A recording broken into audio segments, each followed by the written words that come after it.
Hey, everybody, welcome to this week's episode of the Aurelius podcast. This time around, we have Indi Young as our guest, and what a wonderful conversation we had with her. Indi has been doing some very deep thinking with a ton of experience in the research and synthesis and empathy space within our field of design and UX for a very long time. We had a conversation with her where we talked about what she's doing now, what she calls problem space researcher. And we actually talk about the difference between problem space research and solutions research and why that matters. We then get into what a lot of Indi's recent thinking has been about, which is thinking styles in research and then how we apply those things in design. We cover a number of topics ranging from how artificial intelligence can help create emergent experiences in the future, different types of empathy, and even tactical examples of how we can make better sense of what we learned from user research to make better design and product decisions. This was an awesome episode from a very awesome, a very smart guest, and someone I've had a ton of respect for a very long time, and I think you're really going to enjoy the show. Just one more shout out that I want to let you know, we are actually still in beta for Aurelius, our user research and insights tool for design and product teams. You can go and sign up for beta right now, and the reason I mention that is because we're actually getting ready for a public launch where we're going to start charging for the product. If you'd like to get in and check it out for free, see what we're up to, just head over to our website, sign up, and we'll send you an invite. All right, with that, let's get on to the show.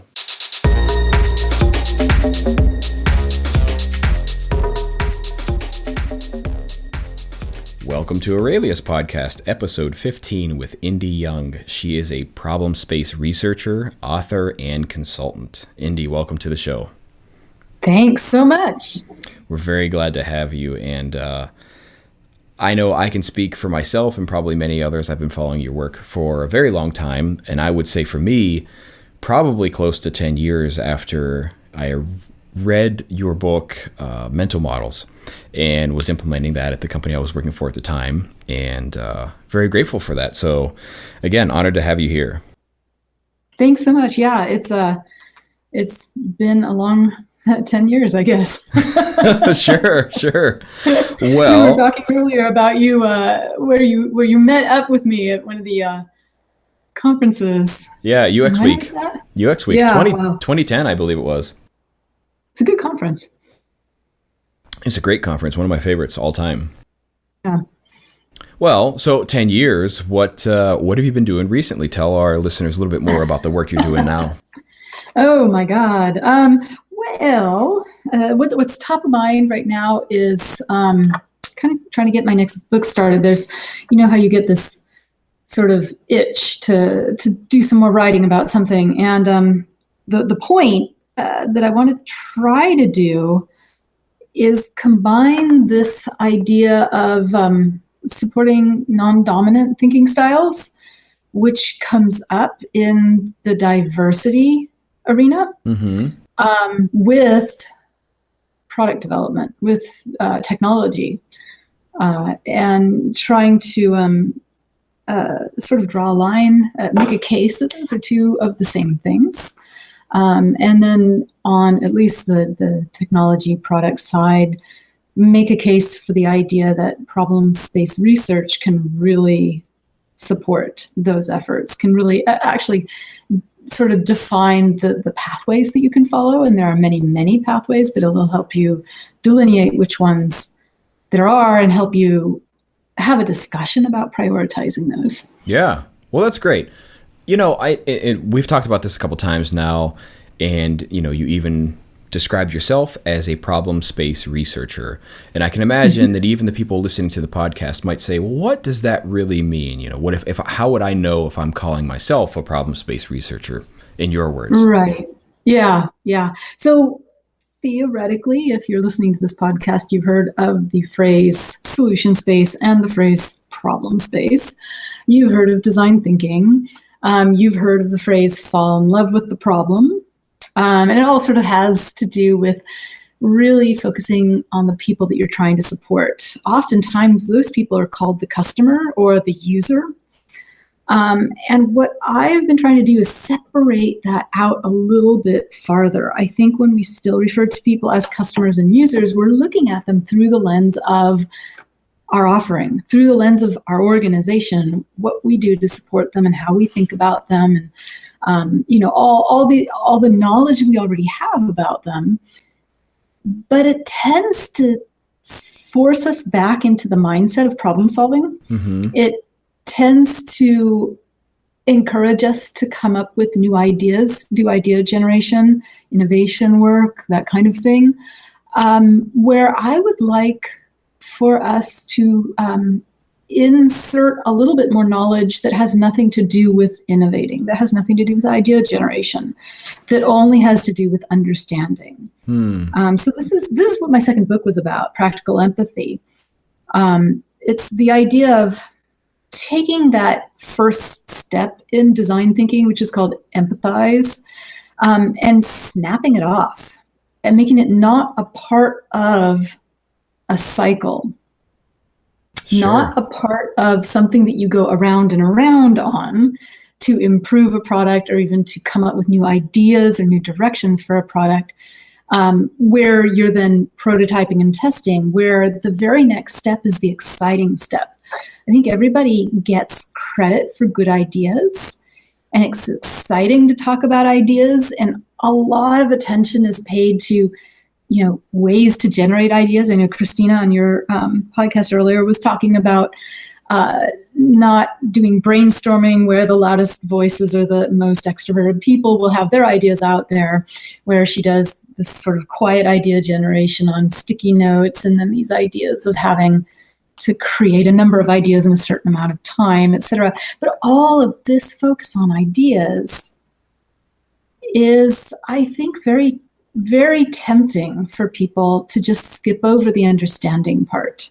Mm-hmm. So the reason I'm snapping it off and trying to make it into a completely separate cycle, I have diagrams about this all over my website and actually in the book Practical Empathy, is because if you think of the problem space just as understanding a person, not understanding a user, not understanding a customer, not a member, not any of those words that you use to reference the people who have a relationship to your organization.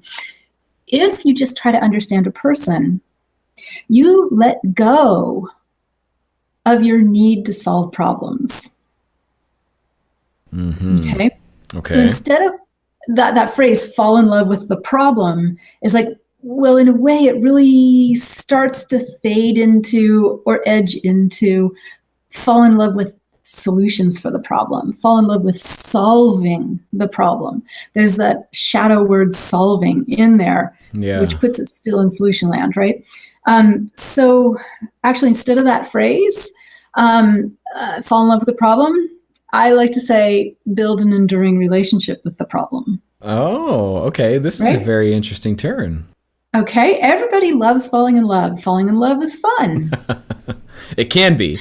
It cannot be too. It cannot be too, but it's a thrill, right? Okay, we can say it's a thrill, positive or negative. That's true. It does release endorphins, which we all enjoy. That's absolutely true. Okay, that is established. But the building of the enduring relationship, right? The thing that lasts over time, the thing that enables you to understand the other person and live with the other person and work with the other person, that takes work, that takes effort. Yeah. It's hard, right? Definitely. So this is really quite curious for me. It sounds to me like you're advocating for almost more kind of point in time, much deeper, but longer shelf life type research. And it sounds to me like this is tapping into the philosophy of a person or a group of peoples, right? Which is perhaps more important. And to kind of bring it back to a more tactical place, just because I think that helps people understand things sometimes. But even accessibility is a perfect example of this, right? Where the things we build have to be accessible to all peoples. And so because of that, starting with an accessible point of view in mind first actually helps us realize how the way in which we're building the things should be perhaps fundamentally different than the point of view we have, which of course, if we take the next level deeper, we can say, well, that's what research is all about. So we can move beyond the point of view or perspective we have. But again, please keep me honest. It sounds like you're advocating, which to my excitement, I hope I'm summarizing right, because it sounds like you're advocating for almost trying to, as you would say, codify someone's philosophy. The people you're trying to serve, not focused on the problem, but just focused on them as people and understanding themes and patterns across that, as opposed to focused on how you can solve a problem. Yes. Yeah, exactly. That's really well said. As you were talking, what ran across my mind is Sarah and Eric's book, Design for Life. They talk about stress cases as opposed to edge cases. What they're trying to do is come up with some accessibility and also, in a way, contextual situations where people might not be behaving the way that your quote unquote average, which never exists, user quote unquote would behave. And what I'm doing is codifying that. I am allowing people, and I'm calling them thinking styles. I'm allowing you to take some primary research and understand what different thinking styles might be out there. Now, you can't understand all of them, but you can understand a set of them that you are most interested in right now. And then later on, let's go find out some more, right? Yeah. So, for example, I did some research for an airline. This is a different case. They actually did 8 studies within the course of 14 months. Very rare. Typically, people will do one study like a quarter or a year. Or longer. Or longer. Yes. But during the course of these 8 studies, we came up with 4 different thinking styles that kept replicating, kept getting confirmed over and over again. And what it helped the designers understand was that they were designing for one thinking style. And maybe that's okay. Maybe that's fine, because business-wise, that thinking style, so let me tell you a little bit about the thinking style. I've written this article called Describing Personas, which is all about trying to get away from demographics. I know that you talk about that as well. Yeah, definitely. Yeah. And the thinking styles represent, like in this airline example, one of them represented the person who trusted that the airline's going to get them from point A to point B, reasonably time-wise. And so they're kind of zen about it. They're laid back. Okay, I've sort of set this whole day aside, right? Yeah. And that's the one that they were all designing for. There were 2 others, one called the frustrated and one called the just get me there, who had different approaches. The just get me there treated the airline as a bus, like a bus in the air. Yeah. Right? Yeah. So they're like getting to the gate or the airport at the last minute, trying to get their meetings done, crashing in this extra meeting, before they actually even leave for the airport, Yeah. And that's all within the realm of a business passenger, right? Who is their big focus. That was the first thing I thought of. Totally. Yeah. But within the realm, you could look at these contexts also within the realm of vacationers. Yeah, sure. And your context changes. Yes. So you might be just get me there for business, but you might be one of these laid back Zen people when you're taking your toddler on vacation. Yeah, no, and so the pause that we had this brief conversational pause moment for those of you who can't see, obviously, because you're listening to the podcast. And the reason for that was because I finally clicked with what Indi has been talking about with this idea of thinking styles, and this is like a bombshell of brilliance on my head right now, because what we do, right, the way, I guess I won't speak for everybody, but the way I've done research in the past, right, is I want to find the commonality between what people are trying to achieve and what they're trying to understand and what outcomes they want, right? Whereas what you're saying is that there's this thinking style, which is perhaps an entirely another dimension, which either we have neglected at worst, or at best touched on tangentially, which is to say, actually, those commonalities can be split or fractured, if you will, in different ways depending on context. And if you were to focus on the way somebody's thinking about their life and their outcomes, those things have different combinations. And I realize I'm talking in like very broad terms right now. So I guess what I'm saying is if you're writing a research report about this stuff, right, you want to report on, here's the themes we found. That's, I think, a very logical and sensible step. But what I'm taking from this is if you focused on thinking styles, you can say, well, here's how to know how to combine these insights or these themes based on the context. Yeah, exactly. And based on the phase kind of what people are going through. In time? Phase of approach. So like as a passenger, you might go through a phase that's like, what does it take to get there? Right? And right now we don't have any tools that allow you to figure that out except to pretend that you're making a reservation, right? Sure. Or you might be in the phase where you're like, okay, I have to get to the gate on time, right? Or I have to figure out how to get a seat that I like or something.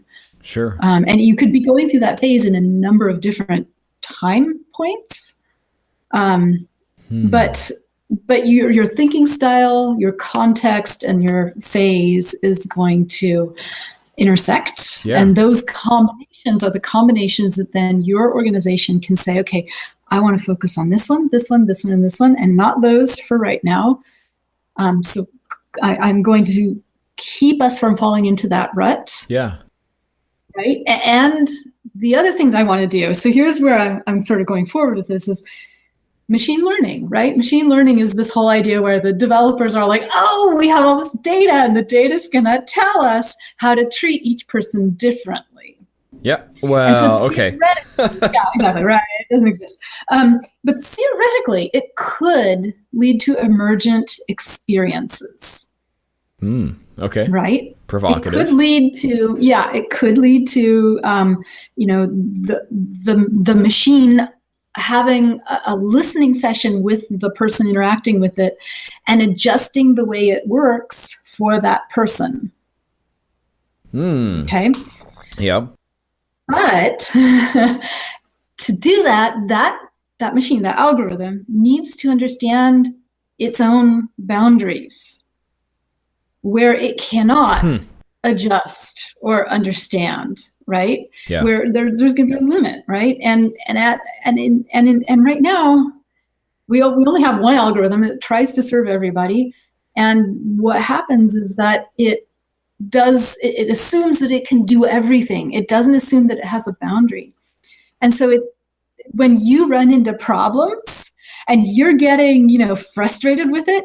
It's like, la, la, la, I'm serving you perfectly, because it doesn't realize. Well, yeah, totally. It keeps pumping in the things that you say that you like and I mean, I am not trying to get us in a rabbit hole or anything like that, but we have a beautiful socioeconomic case study here in the United States about that exact thing happening, even with our own political elections this past year. And that exact thing very much happened, where there is even investigation going on right now as to whether or not there has been influence over that knowingly that could possibly occur. Right. This is interesting to me because you're staying on the bleeding edge of our responsibility as people who are serving these people, hopefully for the better, but knowing that these things can take a different turn.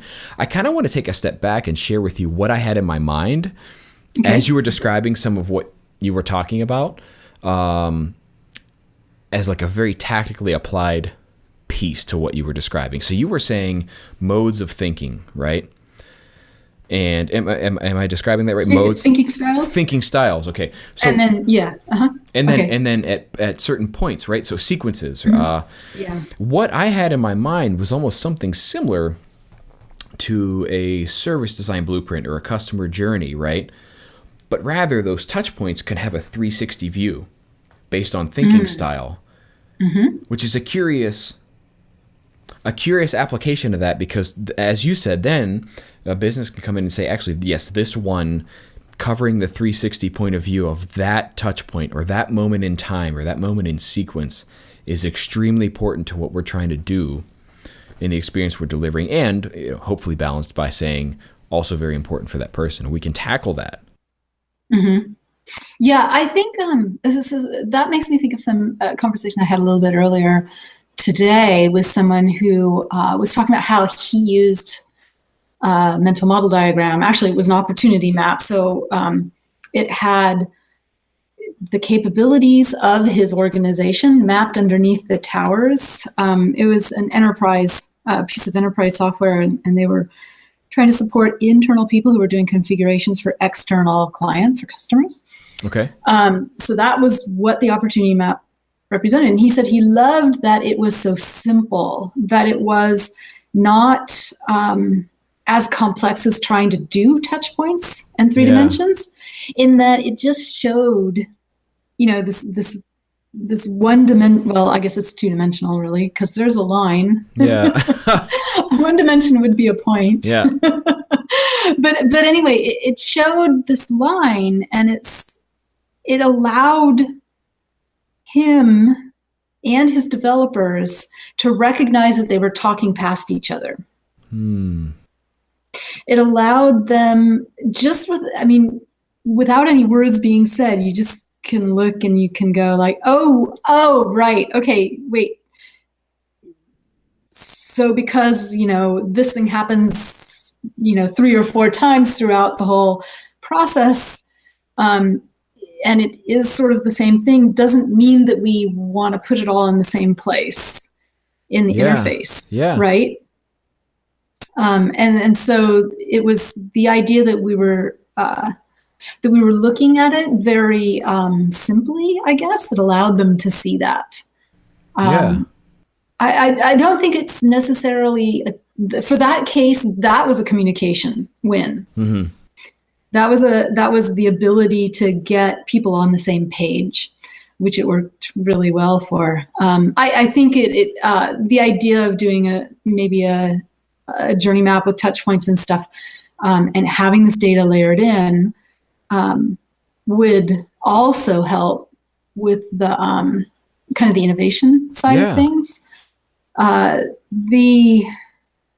I personally don't have that much experience with journey maps, because for the past 10 years, I haven't been designing anything. I've just been helping people get knowledge, get really deep knowledge, and learn how to add to it and learn how to use that knowledge.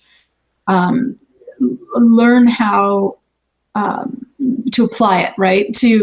What somebody was saying, she's like, yeah, what we do is we cup our hands around this section of what we're looking at, and we're like, now we're going to have this deep discussion about this particular thing, but we've got the kind of the way that these 3 thinking styles are approaching this same phase. And we can talk about different contexts that they're in. Yes. Okay. So, it's at this point where I realize there's a couple things I think we should clarify for people listening that would be useful for them to not only distill, but apply what it is you're talking about, right? So even very briefly, we have mentioned mental models a couple times. I can imagine there's probably some people listening who maybe don't know what that is. So the 60-second version of what a mental model is. Okay, so a mental model is defined a lot of different ways. The definition I'm using is that it's a model that your team holds together of the way the people you're supporting think their way through to a purpose. It looks like a city skyline with a bunch of buildings in it. Some buildings are tall, some buildings are short. The buildings all have boxes in them. The boxes actually represent what's going through people's minds. Mm-hmm. This is where the empathy part comes in. So my second book is called Practical Empathy. And there are many also definitions of empathy. I use 2 of those definitions. I do not use emotional contagion, but I use emotional empathy, which in a listening session, when you're trying to draw a person out, trying to get that person to tell me their inner reasoning, their reactions, the decisions they've made based on those reactions and their guiding principles. and to get deeper than explanation, get deeper than statements of fact and opinions and preferences, which is what a lot of interviews are about. Sure. This is how I do it. This is why I'm doing it, but not like my inner voice as I'm doing it. Yeah. Right. And the little, the things that go through your mind. The gold flakes that surround all of the answers somebody gives you. Yeah, exactly. To get at those, you have to use emotional empathy, which means be with that person in their emotion, which is like, who the hell are you? And should I trust you? And do I want to tell you my inner thinking? And what the hell do you mean by this? And are you going to laugh at what I say, or are you going to judge me? Right. And the more you support the person, the freer they feel, the more trusting they feel. I have gotten so many people telling me after they do these listening sessions that the participant thanks them because they've never had a chance to like unburden themselves of all the little inner, the little chattering that's going on in their head. And so even right there, Indi, I have to stop and pause and just say, for anybody listening to this podcast, if you took nothing away from how you can do your work better today, is that when you talk to customers, truly, truly listen and show that you're there to support and understand them and nothing else. And I promise you, your work will get better. Yeah. Because it's such a profound thing, is that. Well, it is. Nobody gets to be listened to very often. Yes, and particularly in our culture, right? So we are U.S. based, and in America, there's often a saying where in a conversation, most people are just waiting for their turn to speak rather than listening to the person speaking. And I think that that's very true, and that's why empathy has such a powerful impact when we actually see it happen. Okay, I'm going to go back. So wait, I want to hop on that for a second. Okay, go for it. So that is emotional empathy, and I use that in the listening sessions when I'm trying to collect this information so that I can then develop empathy. There's a difference between applying empathy and developing empathy. Yeah. Everybody wants to jump on the apply empathy. I want to walk in their shoes, right? Okay. But how do you get in their shoes? Yeah. You have to develop the empathy first. You use emotional empathy to support them to collect the data, but then you use cognitive empathy to go through the transcripts that you get and piece together what they really meant to tell you, because they will say a thing one way in the beginning of the conversation and mention it again in a slightly different way and again. And by the end of it, you've got a clear understanding of it while you're in the conversation, but you walk away, half an hour later, you can't quite remember exactly the brilliant clarity of it, right? Yeah. So I go back through those transcripts and I pull those concepts together and I get that brilliant clarity and I stick it there in my spreadsheet. Yeah. Okay. Then I get to compare that to somebody else's approach and I look for affinities and I build those together. Those then become the towers or the buildings in the city skyline. And the boxes represent their words. The boxes are actually how you stand in their shoes. Yes. Okay. My follow-on question, you went there without me even asking, which is to say, okay, so we get this, we use this, as Indi would say, emotional empathy to gather the data. We use cognitive empathy to apply it. And that was going to be my next question, is to say, that's great, right? We go out and we talk to people. Let's say we've sold our stakeholders on the fact that research is important and we're trying to do that really, really well. And we use the emotional empathy to gather that really rich data, the gold-flecked data, as we were talking about, right? Cognitive empathy to apply that, right? Right. And this becomes what? I mean, how? I don't think that there's really anybody listening to this that would say, yeah, no, that doesn't make sense to me. Of course, everybody, that's exactly what we should do. That's brilliant. But we have to share this, empathize, even with the people we work with, right? To help them understand why this is important for them, even on a personal level, why it's important for their job or their company, but also it's important for our customers. So how do we do that? Yeah, that's why I'm trying to write this next book. Well, great. Let's dive into that. Yeah, because not enough of it's being done. And we've become, at least had in the US, our noses sort of smeared in the fact that our digital world is not rosy. And we're responsible for it. To one degree or another, maybe even just bystander responsible for it. But that's still responsibility, and we've got to fix it. How do we fix it?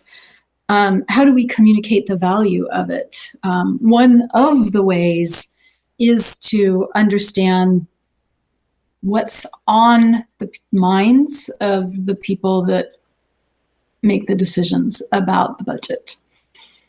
That is just, a lot of people say you have to learn the language of business, right?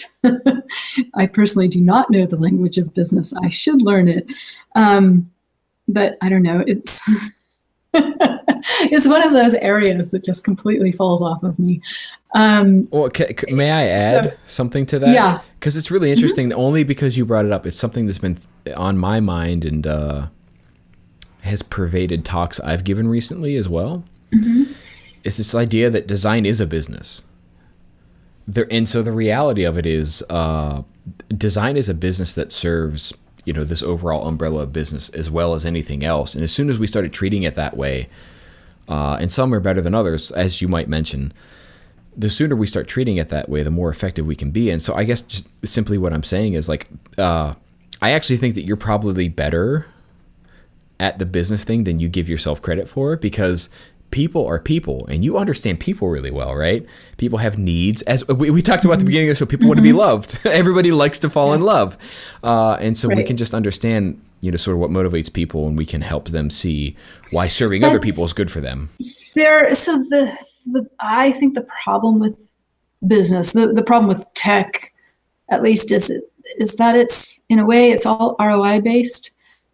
Sarah's book that she just put out, which is called Technically Wrong, talks about this. I was just talking about this subject with a developer friend of mine, and thinking beyond the ROI, thinking beyond the metric, thinking beyond the profit is not something that is pursued. And it seems as if it's tightly tied to this idea of being able to support people, and especially being able to support people who are of the non-dominant thinking styles. Yes.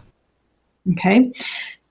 Let's say, take it outside of technology even. Let's say you're an insurance company, and we're just going to look at having auto accidents.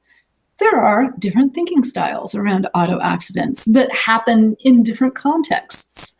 There's let this be a lesson to the other guy or to me, right? Let this be a lesson. Or there's the downplay it. It's just this will never happen again. It was a really stupid, perfect storm sort of accident thing. There were a couple of others as well, but to take it out, to tell an insurance company who is focused on profit, who is focused on being able to pay off all of the hurricane or wildfire, claims, to tell them that, oh, hey, you could support the people who want to downplay it differently than the people who want this to be a lesson. They're going to say, for what? For what reason? Right? Yeah. So what I have to do is tie it to market potential somehow. Right? Because the argument goes, the developer friend of mine was telling me, oh yeah, we can solve the problem for, most of the people, and maybe 20 people we can't, it's not going to help them, whatever.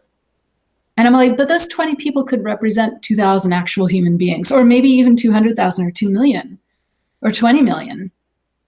Right? Actual human beings, and you're going, whatever about them. So really, what I really wish is that the rest of us, because we are developing so many more coders and so many more talented young people, let's have those young people have the freedom to go out design apps for the 2 million people who aren't being served, right? Why is that not happening? There is a vacuum, they call it right now. Those 2 million people are not being served by any of the apps that are out there right now, or any of the services, right? But there is no choice for them. There is no alternative for them. If that alternative appeared in the market, those people would like iron filings to a magnet. Yeah. So why is nobody pursuing that? I think the young people probably see it and could pursue it, but maybe just don't have the money. I think the startups are run by venture capitalists who really have their minds in a different place, most of them. That's a very democratic way of saying that, by the way. They're all still running by metric, by ROI, right? I think there was this argument. You remember the argument about the long tail? Like it used to be with bricks and mortar, you could only have so many products within a certain amount of square footage. And so you had to make decisions about that. And now, since it's online, it means that we can go and have so many more products and serve like so many more people. Yeah. I think this argument applies here. It's a slightly different argument because we're not talking about square footage. We're talking about thinking styles. And we're talking about front ends to software. We're talking about experiences, that if we have this machine learning future where we do have emergent experiences, then we want those emergent experiences to support that other 20 or 20 million people. Yeah. And it's almost like, I don't know if this does justice, but to summarize a bit of what you were saying, this self-imposed restraint, which is so important, I think, in the field we work in. And I assume, of course, the people who are listening to our discussion are in the technology or software field. I think the majority are. This self-imposed restraint, this self-imposed focus. I think we can have a whole nother podcast that talks about the reasons why that's very hard for us. Again, particularly in the United States, because that gets into politics, economics, sociology, all of these things, right? But yes, if you're able to do that, and I like to go back to just kind of throwing a shout out to some folks we admire over at Basecamp, formerly 37 Signals, right? David Hannemeyer Hansen and Jason Fried, they talk about this kind of thing where it's like, you don't have to build a company to take over the world.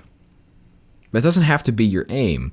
You can build a company or an organization or a product or a service and all of those things that just simply serves a need really well, better than anything else that currently does that, and allow somebody else to tackle that other problem.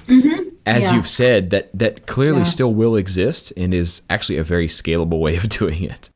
Yeah, maybe this is a William Gibson or a Kim Stanley Robinson sort of a future. I think one of the things I was bemoaning the other day was that we've got so much dystopian entertainment that we don't know how to think optimistically about the future. But those guys sort of can show us some interesting things about the future, and maybe, collaborative groups being able to create things. The idea that you have to have big capital to create something, we know it isn't true, and yet it still pervades. We still have this myth about, starting in a garage. Adaptive Path, we started by having weekly meetings in each other's living rooms, right? Yeah. So you don't have to have capital, but yet there's this myth in Silicon Valley that you have to go, I don't know, raise funds. Maybe not. That's why I have so much faith in the new generation. Yeah. Maybe they're unsullied by this. I don't know. I'm gonna go on the record and say it's horseshit. I completely agree with you. Well, there's this. I'm not going to get too. We're going to edit this part out. That's for damn sure. I'm not going to get too political or like socioeconomic on this. I think there has a lot to do with American culture that has created westernized culture as to why we feel like this like massive Big Bang, bottle rocket on steroids kind of launch and like coming to terms of a business needs to exist. That's not true. You can build an honest, stable, problem-solving thing. Yeah, that is more reliable than anything else you've seen. Yeah. Doesn't get the huge media coverage. No, but you know what? It solves your problem better than anything else has. Yeah. And the thing that's really interesting about that, Indy, is that that's exactly who we are at Aurelius. And part of what we're doing is not only just building software or something like that. Like, that's fine. I mean, I don't mean to trivialize our product. I think what we do is great. But the other higher level, since we're talking about philosophy on this discussion, it's important to us that we do this and we do it well as an example that you can, without the funding, without the big PR releases, without X, Y, and Z, to simply say, we've understood people, knowledge drop on my head, people's thinking styles, and serve them really well in a certain space. And now everybody prospers as a result. Yeah, serve some of them pretty well. There are a bunch of organizations that are going in this direction, like Code for America, right? For UX for Good. There are a lot of organizations. I know that I've spoken with the folks in the UK government digital office. Yeah. I think they're doing it down in Australia as well. There are people working on this that aren't sucked into the whole glory of the giant IPO and blah, blah, blah. But okay, so one of the examples, this is what made me start thinking about this in Sarah's book, which is called Technically Wrong. One of the examples was about an application for tracking your period. Okay. And it was called Glow, and it's originally about people who are trying to get pregnant. But for some reason, the organizers of that decided that they wanted to serve people who also were not trying to get pregnant. But they didn't change their interface that much. And then a student of Christina's did a rant about that particular chapter or example and said, there are some men who have periods, or trans men who have periods. And like, for example, if you go in the men's room, you're not going to have like the little bin for your pads, right? And your tampons, but you will in the women's room, but not in the men's room, and, blah, blah, blah. And so she's all like, why are you making this application pink? Well, why are you trying? I think the application owners, they should have just focused on people trying to get pregnant. And then, okay, let's do thinking styles within people who are trying to get pregnant, because there are probably a lot of different thinking styles.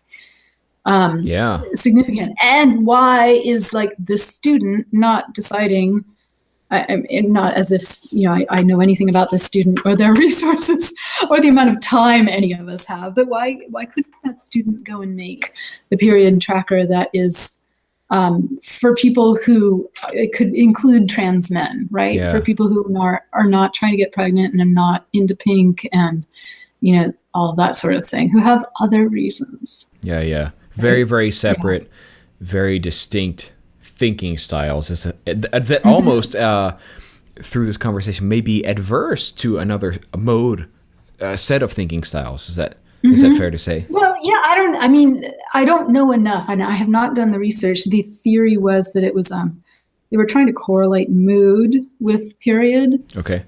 Or see if there was a correlation, and I don't know what the purpose was. There was probably a purpose, like I feel like I'm depressed all the time, and why am I depressed? I don't know, right? But there's got to be a purpose, and that was like one thing that they were doing toward that purpose. Okay. So I don't know what the whole scenario is there, but it's a good example of like, hey, there's someone who recognizes this and could go out and do a little bit of their own research and like cobble something together and get some friends together and like put something out there. And that's probably what the app stores are full of, like little apps that work for like that very particular thinking style. But what's wrong with that? Yeah. I have my answer to that, but I'm not going to actually share it. Okay. I think I know exactly what's wrong with that, but that's an awesome set of ideas. And for the purpose of our show, I'm going to use it as a segue of bringing us back to a certain line of talks. We promised each other we would try to keep it short. That's true. But I'm enjoying this conversation. So we talked about thinking styles, and we talked about problem space research, right? Mm-hmm. We talked a little bit about what that means, and focusing on the deeper, longer term effects of that understanding of a person rather than focused on the problem. So this is great. And I can imagine at this point in our podcast, people are going, I want to know how I can do that tomorrow. I need to convince the people I work with that we should do that, what they're going to get, and how it benefits them. Yeah. So starting with what they can get and how that benefits them, one of the ways that I go about figuring that out is to do listening sessions with my stakeholders. Mm-hmm. What's been on your mind? What are you trying to solve? Right? I will look across stakeholders and see the affinities. I'll also see the like they're saying the opposite thing and like help them have discussion about that. Yeah. But that's one place to begin. You're not necessarily going to like that. It's a beginning. You may then start to see themes that then you can pull together and say, hey, listen, we can solve this by understanding a little bit more. So, for example, with the insurance, there was actually a client that I had where, and they were in an innovation center. Most of my clients are in innovation centers because they're the ones who get the budget. But they were interested in trying to support a particular segment better. That segment was small business owners. Okay, within small business owners, we didn't know enough. So basically what the problem was we didn't know enough to come up with, we had like all sorts of ideas, we meaning they, had all sorts of ideas for supporting small business owners, but which one would have traction, right? Yeah. Which one would give you the most success going out the gates so that you could build on it later? To answer that, we needed to know the thinking styles, and we needed to understand the approaches that people were taking, all of the reasoning and stuff that went through their heads as they were trying to achieve a purpose. So what we did was we set up a study where we scoped it down to where the purpose was growing your business. Mm-hmm. Okay. We could have had different purposes, like, just, starting a business in the very first place, but it was like growing your business. Okay. And within growing your business, what are the thinking styles? Within growing your business, what goes through people's minds? There was a whole section on financing. There was a whole section on competitive analysis. There was a whole section on griping about the person who did you wrong. The vendor or whoever you're working with, that kind of a thing, and trying to deal with the people who are going to mess you up. Mm-hmm. And those are not necessarily things that insurance is going to cover, but it's going to help them understand, in addition to those things, the other very concrete areas that people are worrying about. Yeah. Mm-hmm. Yeah. And be able to then come in with some product that will not only help, a part of it, but if there are several insurance companies who are associated with banks and could coordinate. There's a really great example from USAA where they were looking at, I think it was auto claims. And one of the things was they thought at the end, when the claim was closed, that was a good thing. We're done. We've got good marks for closing the claim. But they found through this kind of research that it's not over for somebody who is in an auto accident when the claim is closed, because they still have to recover physically. They have to recover emotionally. They may be feeling guilty about damage they did or an injury they caused. So there's, psychological stuff going on too. They may also have to buy a new car because theirs got totaled, and they may not be in a financial situation to buy a new car or to finance a new car. And USAA is associated with, they have a bank. Yeah. Could they not, right? Could they not put a package together? This is exactly what this woman was telling me. Yeah, exactly. I mean, that right there, I mean, not even, I apologize that I kind of interjected, but that right there is that's like the answer to the question, right? Is to say, well, how do you apply this to your work? Is like, well, because we're going to understand those places where we don't know, where we can offer things that even our business, it's good for our business to offer that. We won't know those unless we do this kind of explorative research. Particularly. They also changed metrics because they were being measured. They were measuring their success in ways that had nothing to do with the success of a person. Yeah. Well, that goes back to, you mentioned Christina Woodkey. She talks about OKRs. We talk about it as goals. That's the way I've done it in my work. It's all the same thing under the same name. But if you understand exactly what it is you're trying to do, and you can point to your design, to your product, to your research recommendations from that thing, all of a sudden, the clouds part, the sun shines down. It's that moment of clarity, as you've described, right? Right. Yeah, exactly. I mean, there's just so much. It's eye-opening. It's also clarity with respect to what you don't want to get involved in. Yeah. Or not yet. Yeah. And that's, it's really interesting that you bring that up too, because I think that's often not talked enough about in the work that we do with research and strategy, which is to say, and I can't remember who the famous quote is maybe it's Peter Drucker or Jack Welch, somebody, which is to say, good strategy is simply understanding the things you should say no to.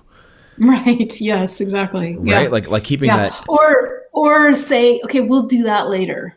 Yeah. Oh, Or that's for a spin-off. Yeah. Or that's for this little set of people we're going to incubate. Yes. And so you say you work with innovation groups, Rach.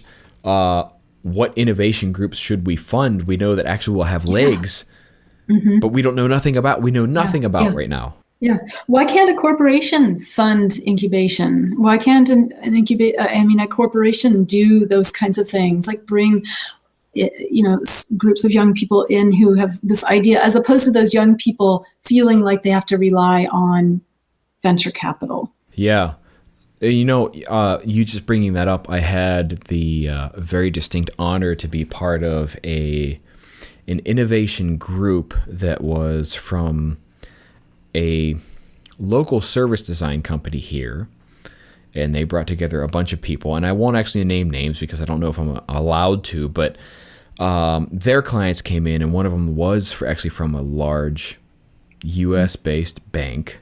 And this woman talked about exactly that. And that's how they actually funded their innovations, where they literally invited groups in of people who could traditionally be seen as competitors to them, potential competitors to them, and say, build us a way that you would actually, slice at our knees, so to speak.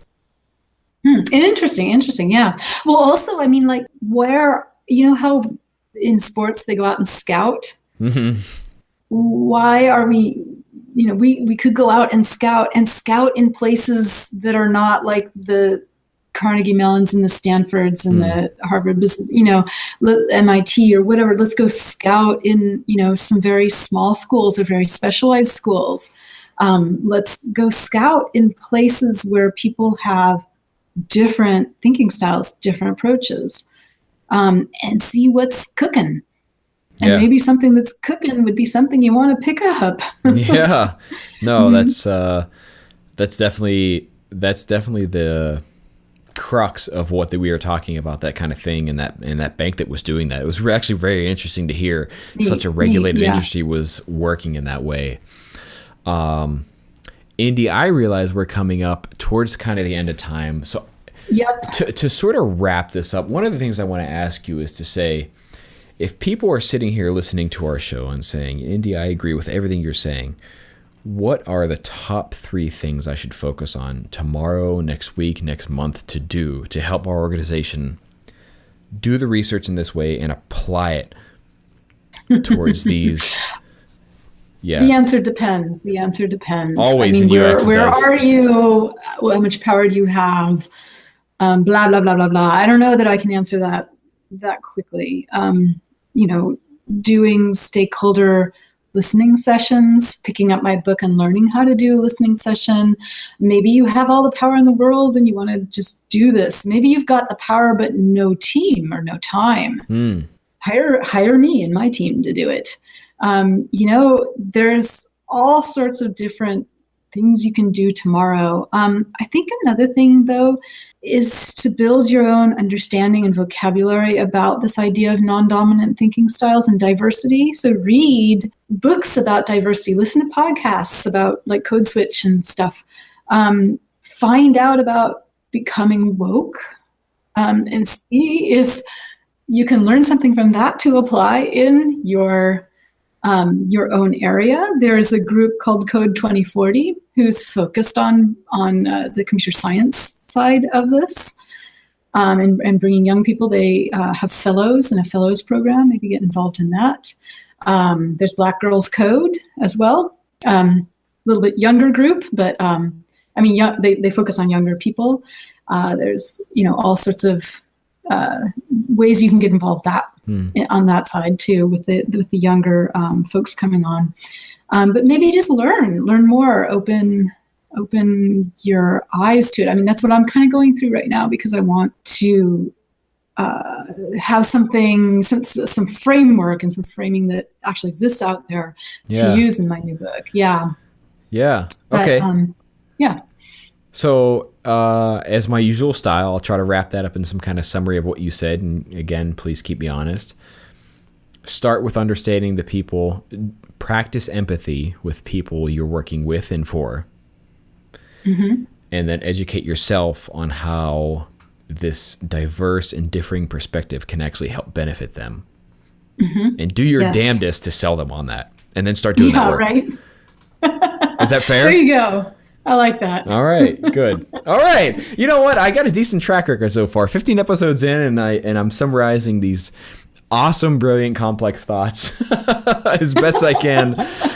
I'm a long. I was going to compliment you on that. My goodness, you're good at summarizing. So that is a skill. That's a massive compliment coming from you, and I mean that very genuinely. I wanted to mention one other thing before we go, which is I just released a piece of software, a little app that takes this kind of data and spits it out as a diagram. It spits it out as the top half of an opportunity map, the mental model diagram part, the part that looks like a city skyline. It's up to you to actually start filling in that diagram with stuff below those towers. Mm-hmm. And you can read more about that on my website. That is available to use and to talk about freely.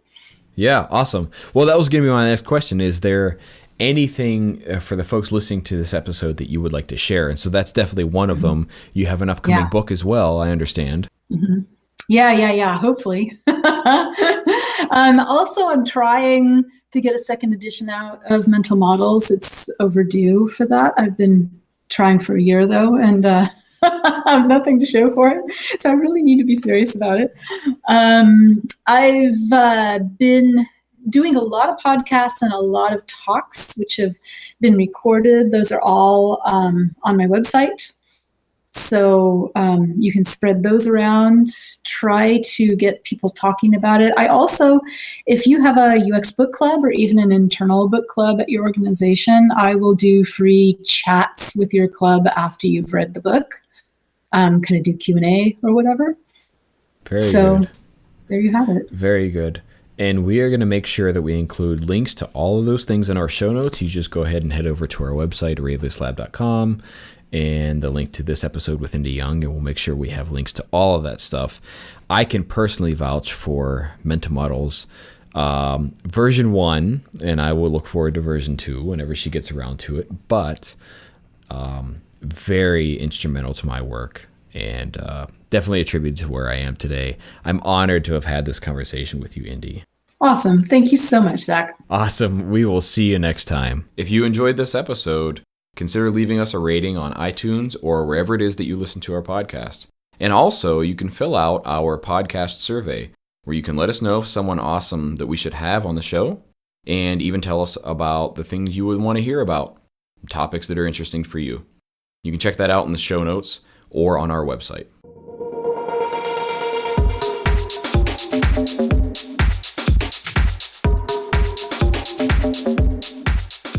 Thanks for listening to Aurelius Podcast, talking about product strategy and design strategy. We are the first platform of its kind to help you solve the right problems for your customers and your business and build products and services that truly matter. You can check us out at aureliuslab.com. That is www.aureliuslab.com. You can check us out on Twitter at aureliuslab and Instagram Aurelius Lab. We'll see you next time.